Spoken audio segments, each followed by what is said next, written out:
Anne pria et dit: Mon cœur se réjouit en l'Éternel.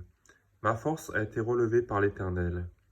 Ma bouche s'est ouverte contre mes ennemis, car je me réjouis de ton secours. Nul n'est saint comme l'Éternel. Il n'y a point d'autre Dieu que toi. Il n'y a point de rocher comme notre Dieu. Ne parlez plus avec tant de hauteur. Que l'arrogance ne sorte plus de votre bouche.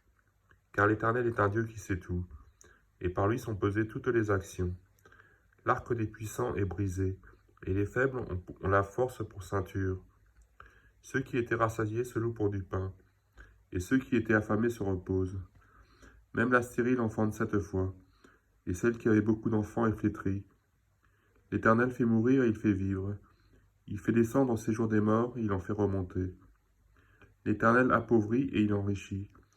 Il abaisse et il élève. De la poussière il retire le pauvre. Du fumier il relève l'indigent, pour les faire asseoir avec les grands. Et il leur donne en partage un trône de gloire. Car à l'Éternel sont les colonnes de la terre. C'est sur elles qu'il a posé le monde. Il gardera les pas de ses bien-aimés. Mais les méchants seront réduits au silence dans les ténèbres. Car l'homme ne triomphera pas par la force.